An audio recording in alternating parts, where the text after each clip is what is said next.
ये कहाँ सोया है चौकीदार, कहाँ सोया है चौकीदार। गैस सिलेंडर की कीमत भी 1000 के पार, कहाँ सोया है चौकीदार, कहाँ सोया है चौकीदार। नया पाने की चाहत में पुराना छूट जाता है, नया पाने की चाहत में पुराना छूट जाता है। तुझे अपनाऊं तो मुझसे जमाना रूठ जाता है। मोहब्बत पढ़ने लिखने में बहुत आसान है, लेकिन मोहब्बत को निभाने में पसीना छूट जाता है। जालिम से टकराएगी वो आंधी बनाऊंगा, जो हर जालिम से टकराएगी वो आंधी बनाऊंगा। नए अंग्रेज आए हैं, नया गांधी बनाऊंगा। लड़ाई बहुत बड़ी है, लड़ाई राहुल गांधी को जिताने की है, कांग्रेस पार्टी की सरकार बनाने की है। धूप में भी मुस्कुरा कर चलना पड़ता है, ये दुनिया है, यहाँ चेहरा सजा कर चलना पड़ता है। तुम्हारा कद मेरे कद से बहुत ऊंचा सही, लेकिन चढ़ाई पर कमर सबको झुका कर चलना पड़ता है। था उससे पहले महाराष्ट्र था, लेकिन डॉक्टर जावेद साहब ने जब आवाज दी, इजहार साहब ने जब आवाज दी, कमरुल हुदा साहब ने जब आवाज दी, तो मुझे लगा कि मुझे हर कीमत पर किशनगंज जाना चाहिए। और रात में तकरीबन 650 किलोमीटर बाई रोड सफर तय करके फिर दिल्ली से फ्लाइट पकड़ के बागडोगरा, बागडोगरा से फिर हेलीकॉप्टर पकड़ के बहुत परेशान होकर के आपके बीच में पहुंचा हूं। नया पाने की चाहत में पुराना छूट जाता है, नया पाने की चाहत में पुराना छूट जाता है। तुझे अपनाऊं तो मुझसे जमाना रूठ जाता है। मोहब्बत पढ़ने लिखने में बहुत आसान है, लेकिन मोहब्बत को निभाने में पसीना छूट जाता है। आज तक की दोपहरी में आप बैठे हैं, मैं आपसे 10 मिनट गुफ्तगू करने के लिए आया हूं। यहां पर मौजूद हमारे आपके चहेते सांसद प्रत्याशी डॉक्टर जावेद साहब, एमएलए इजहार साहब, कमरुल हुदा साहब एक्स एमएलए हैं, जिला प्रेसिडेंट अली इमरान चिंटू साहब, शमशेर धारा साहब जो डिस्ट्रिक्ट प्रेसिडेंट है माइनॉरिटी सेल के, इंजीनियर असलम मलिक साहब, हसीब अनवर साहब और पटना के हमारे साथी कैसर साहब, दौलत इमाम साहब। मेरी नई नस्लों में चाहता हूं कि अगले 10 मिनट सिर्फ आप मुझे सुने, संजीदगी से सुने। मैं कुछ संजीदी गुफ्तगू आपसे करना चाहता हूं। आने वाली 26 तारीख को यानी 2 दिनों बाद आपको बूथ पर जाना है और न सिर्फ किशनगंज के मुस्तकबिल का फैसला करना है, बल्कि हिंदुस्तान के मुस्तकबिल का भी फैसला करना है। अगर आपको ये लगता है कि ये सिर्फ एक लोकसभा का मामूली सा चुनाव है, तो आप गलतफहमी के शिकार हैं। ये सिर्फ लोकसभा का चुनाव नहीं है, ये हिंदुस्तान के आईन को, जमहूरियत को बचाने का चुनाव है। एक तरफ वो ताकतें खड़ी हैं जिनके नेता अपने भाषणों में कह रहे हैं कि हमें इतनी सीट दीजिए ताकि हम संविधान बदल सकें। कौन कह रहा है? भाजपा के नेता कह रहे हैं, आनंद हेगड़े कह रहे हैं, ज्योति मिर्धा कह रही है, लल्लू सिंह कह रहे हैं, अरुण गोविल कह रहे हैं। ये सब उनके या तो कैंडिडेट हैं या बड़े नेता हैं। क्या कह रहे हैं? हमें बहुमत दीजिए ताकि हम संविधान बदल सकें। वो संविधान जिसमें महात्मा गांधी के उसूल लिखे हुए हैं, वो संविधान जिसमें पंडित जवाहरलाल नेहरू के कौमी एकजहती की ताबीर है, वो संविधान जिसमें मौलाना आजाद के ख्वाब रखे हुए हैं, वो संविधान जिसे डॉक्टर बाबा साहब अम्बेडकर ने अपने सपने से, अपने पसीने से लिखा, उस संविधान को बदलना चाहती है मौजूदा सरकार। और एक तरफ वो ताकत खड़ी है जिसका नाम राहुल गांधी है, जो सीना ठोक करके सरकार से आंख मिला के कह रही है कि हम अपनी आखिरी सांस तक संविधान नहीं बदलने देंगे, जमहूरियत का खात्मा नहीं होने देंगे। डॉक्टर जावेद साहब आपके अपने हैं, पिछले 5 साल से आपके सांसद हैं, मैं भी आपका अपना हूं।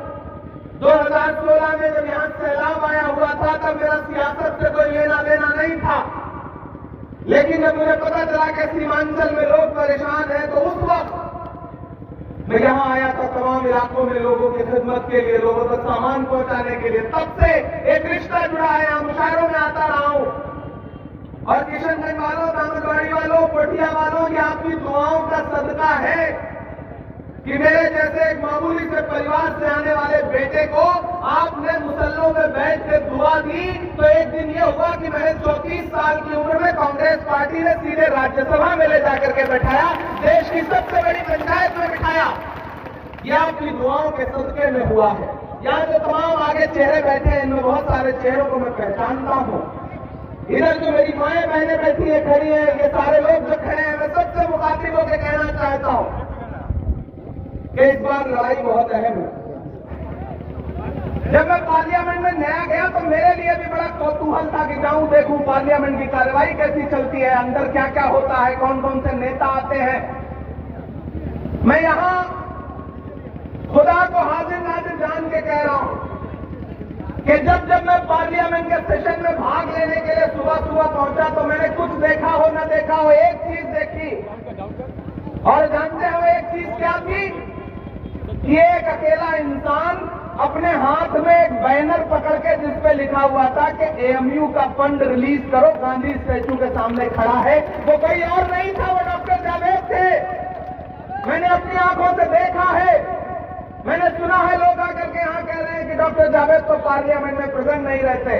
अरे मेरे भाई, अपनी आंखों से नफरत का चश्मा हटाओ, आपको पार्लियामेंट में डॉक्टर जावेद भी दिखेंगे और दहाड़ता हुआ इमरान प्रतापगढ़ी भी नजर आएगा। पहले देखना तो सोचो, किसी और को बर्दाश्त करना तो सीखो। आपसे कोई और आपके समाज का इंसान बर्दाश्त ही नहीं होता, इसीलिए आप ठेका लेकर के जहां जहां कोई मजबूत आपका अपना आपके समाज का नेता है, वहां सुपारी लेकर के आप पहुंच जाते हैं। मैं बहुत कम कहूंगा लेकिन समझिएगा ज्यादा। मेरे भाई, ये लड़ाई बहुत अहम है।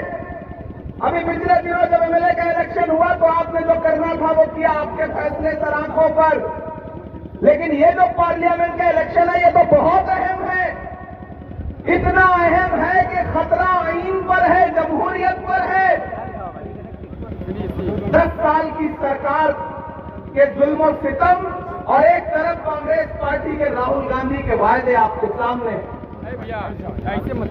मेरे भाई किशनगंज वालों, आप तो गवाह हैं कि अभी पिछले दिनों जब राहुल गांधी जी भारत जोड़ो न्याय यात्रा लेकर के मणिपुर से निकले तो उन्होंने किसी और इलाके को नहीं चुना बिहार में प्रवेश करने के लिए, उन्होंने किशनगंज को चुना बिहार में इंटर करने के लिए, प्रवेश करने के लिए। उन्हें किशनगंज पे एतबार है, उन्हें किशनगंज पे भरोसा है। और मैं आपसे, लोग आएंगे आपसे अलग अलग बुनियाद पर वोट मांगेंगे, अलग अलग बातें कह के वोट मांगेंगे। मैं तो आपसे ये कहने आया हूं, मेरी बात को बहुत संजीदगी से सुनना। मुझे याद है 2022 की 7 सितंबर की वो सुबह जब कन्याकुमारी के साहिल पर हम सारे लोग खड़े थे, डॉक्टर जावेद भी थे, और वहां खड़े होकर के एक इंसान एक टी-शर्ट और एक ट्राउजर पहन के ये कह रहा था कि मुझे 4000 किलोमीटर पैदल जाना है, मुल्क से नफरत कम करनी है। मैं चल रहा था राहुल गांधी के कंधे से कंधा मिला करके, वो इंसान अपने पैर के छालों की परवाह किए बगैर 4000 किलोमीटर चलता रहा। मुझसे मीडिया के साथियों ने कहा कि इमरान साहब, राहुल गांधी पैदल चल रहे हैं, भारत जोड़ रहे हैं, भारत जोड़ो नफरत छोड़ो का नारा लगा रहे हैं, आप उनके साथ चल रहे हैं, आप क्या कहेंगे? मैंने कहा मैं तो शायर हूं, मैं राहुल गांधी के साथ चल रहा हूं, मैं देख रहा हूं, और मेरे जहन में बस एक शेर याद आ रहा है कि जो हर जालिम से टकराएगी वो आंधी बनाऊंगा, जो हर जालिम से टकराएगी वो आंधी बनाऊंगा, नए अंग्रेज आए हैं, नया गांधी बनाऊंगा। हम साथ चलते रहे। उस आदमी ने अपने पैर के छालों की परवाह नहीं की, बस एक नारा, नफरत छोड़ो, भारत जोड़ो। बताओ मुझे किशनगंज वालों कि इस मुल्क में फैली हुई नफरत का सबसे बड़ा शिकार कौन है? हम हैं। आप हो, आप हो, आप हो। कब कौन सी ट्रेन में, कब कौन से चौराहे पर नफरत आपका शिकार कर ले, किसी को उम्मीद भी नहीं है। तो अगर नफरत इस मुल्क से कम होगी तो सबसे ज्यादा सुकून किसको मिलेगा? मुझे बताओ इस बात पे। हमको मिलेगा, आपको मिलेगा ना? तो वो इंसान आपके सुकून के लिए, आपकी खुशहाली के लिए, आपकी बेहतरी के लिए कन्याकुमारी से कश्मीर 4000 किलोमीटर चला या नहीं चला? 4000 किलोमीटर चला। तो आज मैं आपसे ये कहने आया हूं कि आप डॉक्टर जावेद को जब 26 तारीख को ईवीएम का बटन दबा करके वोट देंगे तो सिर्फ डॉक्टर मोहब्बत के उस मसीहा को भी मिलेगा जिसका नाम राहुल गांधी है। और आप तो किशनगंज के लोग हैं, अरे इस बात पर तो ईमान रखते हो ना कि मजदूर का पसीना सूखने से पहले उसकी मजदूरी उसे दे देनी चाहिए। रखते हो या नहीं रखते हो? ईमान रखते हो ना इस बात पर? तो आज मैं यहां खड़ा होकर के आपसे राहुल गांधी की मजदूरी मांगने आया हूं। 4000 किलोमीटर बिना अपने पसीने की, बिना पैर के छालों की परवाह किए बगैर 4000 किलोमीटर चला वो इंसान।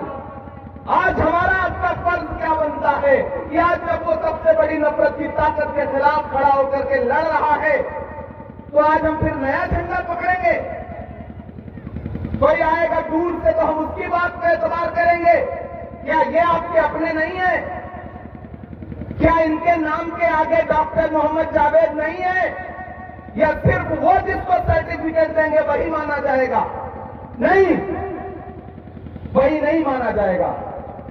आपने बना दिया है जो बनाना था। जो कर्तव्य दिखाना हो जाएं, पटना की असेंबली में दिखाएं कर्तव्य। अब आपने एमएलए बना दिया तो नहीं, अब पार्लियामेंट में भेजो, वहां जाके कर्तव्य दिखाएंगे। पहले यहां तो दिखा लीजिए। इसलिए मैं आपसे कहना चाहता हूं, और मैं कमरोजा साहब खड़े हैं, मैं इनका बहुत एहतराम करता हूं, क्योंकि इन्होंने सही समय पर यह फैसला लिया, ये देश को बताया कि भाई इस मुल्क में मोहब्बत चलेगी, इस मुल्क में हिंदू मुस्लिम सिख ईसाई की आपसी मोहब्बत चलेगी, एक दूसरे का बंटवारा नहीं चलेगा। जो राजनीति भाजपा कर रही है वही ये भी कर रहे हैं, तो उनमें और इनमें फर्क क्या है? मेरे भाई, मैं आपसे आखिरी में कहना चाहता हूं, ये लड़ाई बहुत बड़ी है।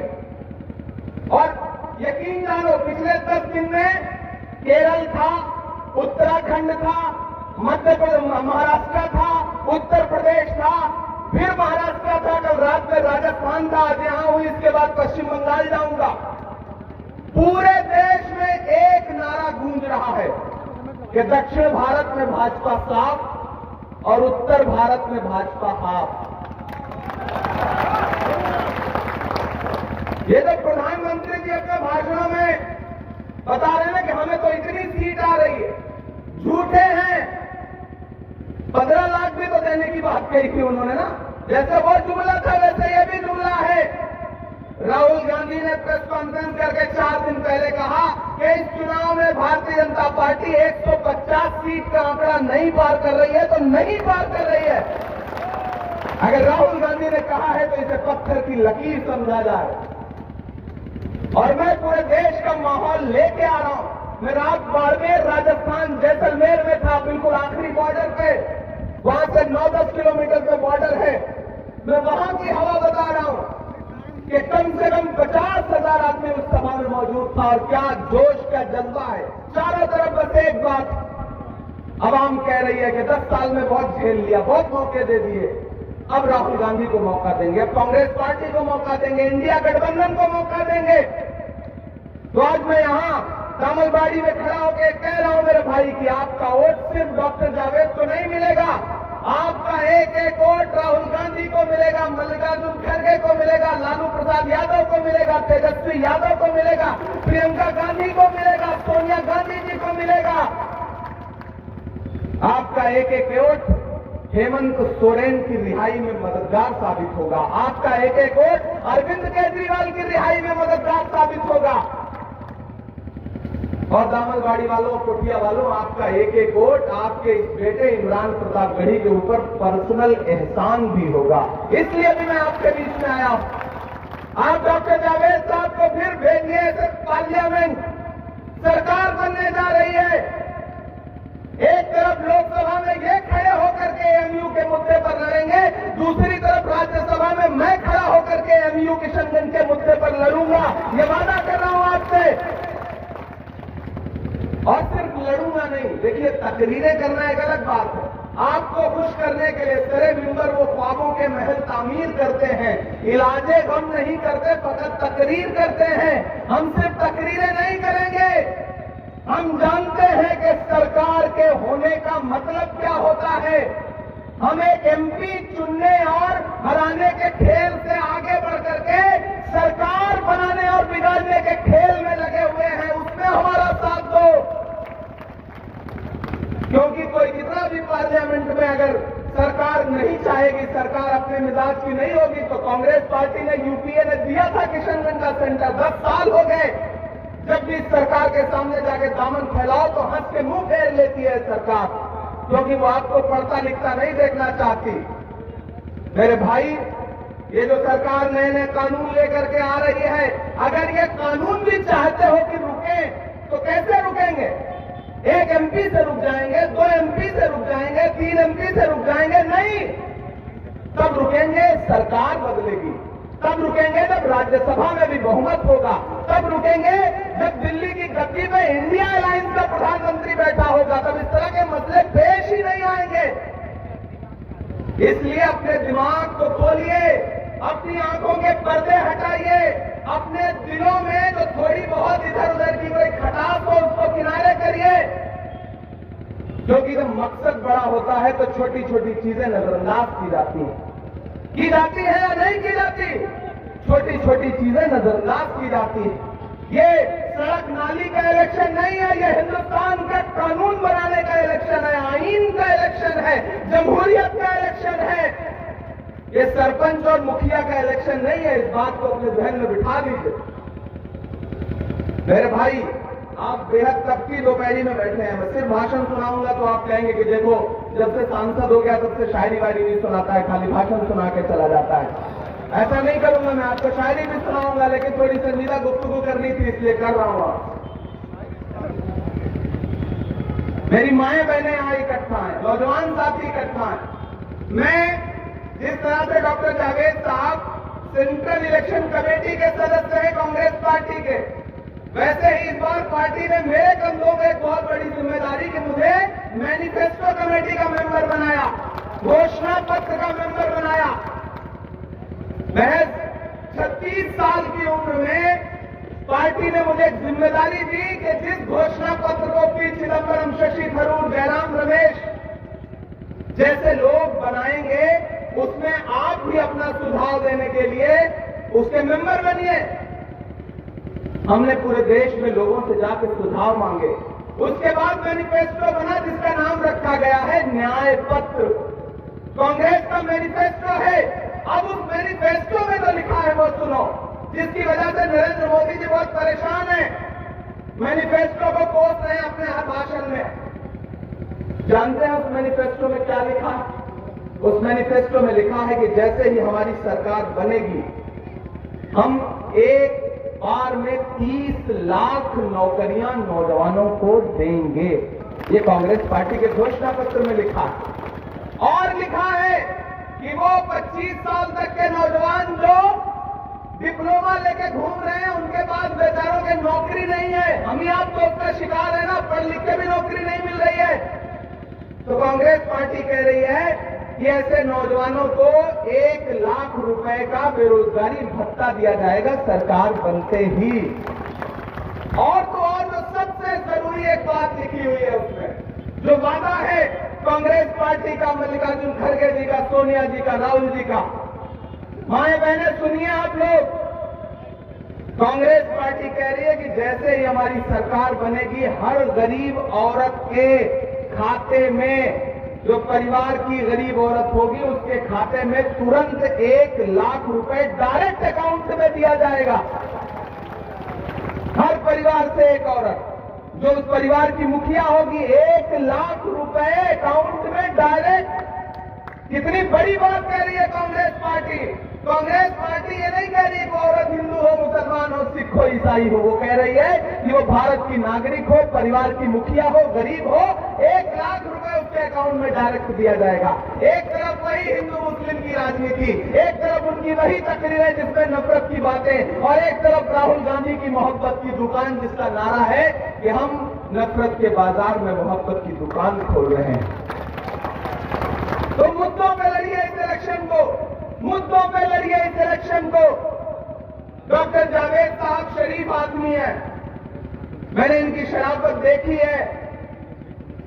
हो सकता है आपका फोन कभी ना उठा पाए हो सकता है, मैं भी नहीं उठा पाता, इतना मसरूफियत रहती है, बहुत सारे काम हैं। तो ऐसे में जो नाराजगी थी वो आज खत्म, जो शिकायत शिकवा अपनों से होता है, मुझसे भी मेरे अपनों को होता है, लेकिन जब लड़ाई बहुत बड़ी है, लड़ाई राहुल गांधी को जिताने की है, कांग्रेस पार्टी की सरकार बनाने की है। और मैं यहां आरजेडी के कार्यकर्ता हैं, मैं उनसे भी कहना चाहता हूं, साथियों, भारतीय जनता पार्टी की सरकार लालू जी के खिलाफ, तेजस्वी जी के खिलाफ, मीता जी के खिलाफ आए दिन साजिशें कर रही है। हेमंत सोरेन को जेल भेज दिया, अरविंद केजरीवाल को जेल भेज दिया। ऐसे में ये इलेक्शन इस बात का भी इलेक्शन है कि आने वाले दिनों में पिछड़े समाज के जो बड़े नेता हैं वो सुरखरू समाज के बीच में रहेंगे या सरकार साजिश करके उनको भी जेल भेजेगी। इसलिए भी ये इलेक्शन बहुत अहम है। घरों के बाहर निकलिए 26 तारीख को, अपने घरों के बाहर एक एक वोट लेकर के निकलिए, ये सोच करके मत किसी का चेहरा मत देखिए। बस एक बात याद रखिए कि डॉक्टर बाबा साहब अम्बेडकर का संविधान बचाना है, मौलाना आजाद, पंडित नेहरू और महात्मा गांधी की लाई हुई जमहूरियत बचानी है। इसके लिए अपने घरों से बाहर निकलिए। प्रधानमंत्री जो घूम घूम के झूठ बोल रहे हैं वो काम नहीं आने जा रहा है। मैं तो प्रधानमंत्री जी से कहना चाहता हूं कि गमों की धूप में भी मुस्कुरा कर चलना पड़ता है। ये दुनिया है, यहाँ चेहरा सजा कर चलना पड़ता है। तुम्हारा कद मेरे कद से बहुत ऊंचा सही, लेकिन चढ़ाई पर कमर सबको झुका कर चलना पड़ता है। तो घरों के बाहर निकलिए। जमहूरियत में, लोकतंत्र में चीख चिल्ला करके बदले नहीं लिए जाते। ईवीएम में की बटन दबाने की जो ताकत है, वोट देने की जो ताकत है, उससे सरकार से बदला लिया जाता है, उससे सरकार का फैसला किया जाता है। आखिर में कहानी सुनाता हूं आपको कि महान बादशाह सिकंदर ने यूनान फतेह किया। फतेह करने के बाद वो जीत का जश्न मनाने के लिए शहर की सड़कों पर निकला तो उसने देखा कि पूरा शहर जश्न मना रहा है, लेकिन एक आदमी सड़क के किनारे पेड़ के नीचे चादर तान के सो रहा है। सिकंदर को गुस्सा आया। सिकंदर अपने घोड़े से उतरा, उस सोते हुए इंसान के पास गया और उसे जोर की एक लात मार के कहा कि क्यों रे फकीर, सिकंदर ने शहर फतेह कर लिया, लोग जश्न मना रहे और तू सो रहा है। उस शख्स ने उम्मीदी आंखों से सिकंदर की तरफ देखा और देख करके कहा कि शहर फतेह करना बादशाहों का काम है, लेकिन लात मारना तो गधे का काम है। क्या खुदा की कायनात में इंसानों की इतनी बड़ी कमी हो गई है जो उसने बादशाह के गधे के हाथ में सौंप दी जो लात मार रहा है? लात तो हमको आपको भी पड़ी है ना। 2014 में महंगाई की लात पड़ी, फिर नोटबंदी की लात पड़ी, फिर जीएसटी की लात पड़ी, फिर नफरत की सबसे ज्यादा लात पड़ी हम सब पर। और अब तो इलेक्टोरल बॉन्ड का जो घोटाला देश के सामने आया है वो तो कमाल ही है कि चंदा दो धंधा लो। ऐसे में मेरे भाई, मेरे अपनों, डॉक्टर जावेद को जिता करके पार्लियामेंट पहुंचाइए। एक को पहुंचाइए, एक साथ में फ्री में मिल रहा है। मैं राज्यसभा में रहूंगा, ये लोकसभा में रहेंगे। दोनों भाई मिल करके और इधर असेंबली में लड़ेंगे। ये पटना में घेरेंगे, हम लोग दिल्ली में घेरेंगे।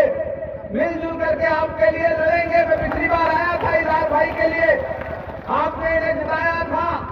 अब मैं आपसे गुजारिश करने आया हूं कि डॉक्टर जावेद साहब को जिताइए। डॉक्टर जावेद साहब का कद कांग्रेस पार्टी में बहुत बड़ा है, और बड़ा इसलिए नहीं है कि ये बड़े इंसान है, बड़ा इसलिए है क्योंकि किशनगंज के लोग इन पर भरोसा करते हैं, इन्हें चुनते हैं। और बस एक मेरी बात याद रखना कि जो दरख्त अपने हाथ से लगाया जाता है उसको काटा नहीं जाता है। तो इस दरख्त को लगा करके, पानी दे करके आपने इस लायक बनाया कि अब ये फल देने लायक हुए हैं।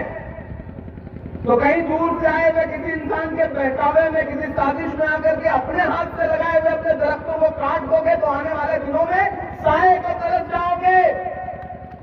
इस बात को संजीदगी से दिल में बिठा लेना, क्योंकि ये इलेक्शन वाकई बहुत अहम इलेक्शन है। भाजपा गरीबी नहीं खत्म करना चाहती, बेरोजगारी नहीं खत्म करना चाहती, देश में नफरत का माहौल नहीं बदलना चाहती, संविधान बदलना चाहती है। क्यों बदलना चाहती है? ताकि आरक्षण खत्म किया जा सके, ताकि आपके हुकूक खत्म किए जा सके। इसलिए कुछ भी सोचना बंद करिए। ये इलेक्शन लोकल मुद्दों का इलेक्शन नहीं है, ये इलेक्शन नाली सड़क खरीदने का इलेक्शन नहीं है।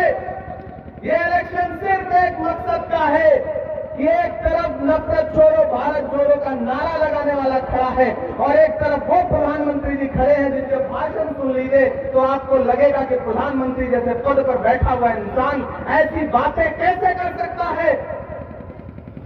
वो तो पार्लियामेंट में कभी कभी भावुक भी हो जाते हैं। अदाकार बहुत कमाल के हो, क्या एक्टिंग करते हैं साहब मोदी जी। अमिताभ बच्चन फेल है उनके आगे। एक दिन वो पार्लियामेंट में जब भावुक हुए तो मुझसे मीडिया के साथी ने कहा कि इमरान साहब आज तो प्रधानमंत्री जी बिल्कुल रुआंसे हो गए थे रोहित वेमुला के मुद्दे पर, आप क्या कहेंगे। तो मैंने कहा भाई मैं तो शायर हूं, मुझे तो एक शेर याद आया है कि वो अब तिजारती पहलू निकाल लेता है, मैं कुछ कहूं तो तराजू निकाल लेता है, मैं इसलिए भी तेरे फन की कदर करता हूं तो झूठ बोल के आंसू निकाल लेता है। तो वो कलाकार आदमी तो है, लेकिन 10 साल बहुत एक्टिंग खेल लिया देश ने भाई। अब मुक्ति दीजिए, अब ले आइए उस इंसान को जिसका नाम राहुल गांधी है, जो अपने उसूलों पर डटा है। पिछले लगातार 10 सालों में आपके मुद्दों पर लड़ रहा है, आपकी महंगाई के खिलाफ लड़ रहा है, मणिपुर के लिए लड़ रहा है, आपकी बेरोजगारी के खिलाफ लड़ रहा है, आपके जेन्युइन मुद्दों पर लड़ रहा है। और ये जो साहब आए तो उनसे सवाल पूछिएगा कि कहां सोया है चौकीदार। थक गए हैं क्या? पता तो मुझे होना चाहिए, मैं कितनी दूर का सफर तक के पिछले 7-8 रातों से सोया नहीं हूं, लेकिन किशनगंज से इतनी मोहब्बत है कि यहां आइए तो फिर यहां आने के बाद लगता है कि इन लोगों से दिल खोल के बात की जाए, मोहब्बत से बातचीत की जाए। ये कहां सोया है चौकीदार, कहां सोया है चौकीदार। गैस सिलेंडर की कीमत भी 1000 के पार, कहां सोया है चौकीदार, कहां सोया है चौकीदार। ये चाय बेचने वाला पूरा भारत बेच रहा है। बेच रहा है कि नहीं बेच रहा है? बेच रहा है कि नहीं बेच रहा है? मैं बताता हूं क्या क्या बेच रहा है। कि चाय बेचने वाला पूरा भारत बेच रहा है, इसी काम में हासिल उसे महारत बेच रहा है। कि रेल बिक गई, तेल बिक गया, बिका हवाई अड्डा। अगली लाइन पे तैयार रहना, इधर जो बाईं तरफ खड़े हैं, जो इधर सामने लोग हैं, सबका समर्थन मिलना चाहिए अगली लाइन पे। कि रेल बिक गई, तेल बिक गया, बिका हवाई अड्डा। सब कुछ बिकता देख के खुश हैं अपने जेपी नड्डा। कि जनता महंगाई की मारी करती हाहाकार, कहां सोया है चौकीदार, कहां सोया है चौकीदार। दामनबाड़ी वालों, पटिया वालों, किशनगंज वालों, आप मुझे बताओ शायर जानते पहचानते हैं। पिछले 2 साल से जब से देश की पार्लियामेंट में पहुंचा हूं, मेरा खुदा गवाह है कि मैं आपके किसी मुद्दे पर भी एक लम्हे के लिए चुप नहीं हुआ हूं, चाहे सड़क पे लड़ना पड़े या संसद में लड़ना पड़े। जब मैं पार्लियामेंट पहुंचा तो जो मैंने पहली तकरीर की उसमें नजीब की मां के आंसुओं का जिक्र किया। जो मैंने पहली तकरीर की उसमें Aligarh university, Jamia university, Allahabad university के बच्चों का जिक्र किया। जब मैंने उसके बाद तकरीर की तो मणिपुर की बेटियों के लिए आवाज उठाई। जब उसके बाद मैं बोला तो महंगाई के खिलाफ बोला, सुनहरी बाग मस्जिद के लिए बोला। मुसलसल बोल रहा हूं क्योंकि मैं इसलिए जिंदा हूं कि मैं बोल रहा हूं। दुनिया किसी गूंगे की कहानी नहीं लिखती। और आज आपके बीच में दामन फैलाने इसलिए आया हूं कि डॉक्टर जावेद साहब को जिता के भेजिए। यकीन जानिए कि दिल्ली में इंडिया अलायंस की सरकार बनने जा रही है। अपना एक भी वोट इधर उधर तकसीम करोगे तो हो सकता है कि इस सीट पर एक तीर आपके कलेजे में घुस जाए। और वो तीर ताकत किसको देगा? नरेंद्र मोदी को ताकत देगा। ऐसे में सबसे साफ सुथरा चुनाव निशान क्या बन जा। अब मेरे आने को जाया नहीं होने दोगे ना? नहीं होने दोगे ना? उठाइए एक हाथ, मुझे बताइए कि मुझे मायूस नहीं करेंगे आप। आने वाले दिनों में मुझे मायूस नहीं करेंगे आप। आपका दिया गया एक वोट डॉक्टर जावेद के साथ साथ इमरान प्रतापगढ़ी को भी मिलेगा, याद रखिएगा, राहुल गांधी को भी मिलेगा। मेरे भाई, इन्हीं रास्तों से राहुल गांधी चल करके गए थे। 4 जून को जब रिजल्ट आए तो उनकी नजरें यहां पर रहेंगी। किशनगंज जीतना जरूरी है। किसी और को वोट दोगे तो हो सकता है कि सिर्फ एमपी चुनने के लिए वोट दो, कांग्रेस को वोट दोगे तो हिंदुस्तान की सरकार चुनने के लिए वोट दोगे। ये बात याद रखना। बहुत शुक्रिया, बहुत मोहब्बतें डॉक्टर जावेद को जिताइए। 4 जून के बाद दुआ करिए कि सरकार बने तो हम लोग किसी और रोल में आपके बीच में आएंगे। और शायरी सुनानी पड़ेगी, बस अब तो जान ही देना बाकी है आपके लिए, बाकी सब कुछ तो बोल चुका हूं।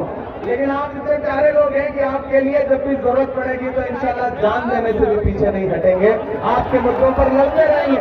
नहीं, पानी क्यों पानी दे रहे हैं? हम तो सरकार को पानी पिलाने वाले आदमी हैं, खुद पीने वाले आदमी थोड़ी हैं। बस इतना ख्याल रखिएगा। देखिए, आपसे एक शिकायत भी है मुझे। आप सुबह जब चाय की दुकान पर बैठते हो ना तो 2 मिनट में पटना की सरकार बदलते हो और 2 मिनट में दिल्ली की, शाम को सब भूल जाते हो। अगले दिन सुबह जब वोट देने जाना होता है तो आपको लगता है कि यार डॉक्टर जावेद तो जीत ही रहे हैं, मेरे वोट से क्या हो जाएगा, लाइन बहुत लंबी होगी, धूप होगी। नहीं, फिर मेरे सर पे कड़ी धूप की बौछार गिरी। मैं जहां जाके रुका था वहीं दीवार गिरी। लोग किस्तों में मुझे कत्ल करेंगे, शायद सबसे पहले मेरी आवाज पे तलवार गिरी। आज आवाजें बंद करने की साजिशें हैं। आने वाले दिनों में और न जाने क्या क्या बंद किया जाएगा। ऐसे में बहुत हो चुका, अब बदलिए।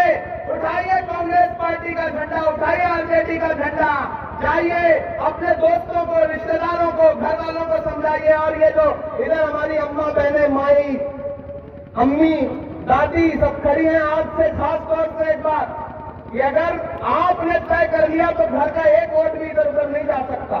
अगर वो किसी और का झंडा पकड़ के घूम रहे हो ना तो उनको आज रात में धमकी दे देना कि अगर 26 तारीख को वोट नहीं दिए तो कम से कम 1 हफ्ता घर पे खाना नहीं मिलेगा। ये समझा देना उनको, क्योंकि 1 लाख रुपया किसके अकाउंट में आएगा?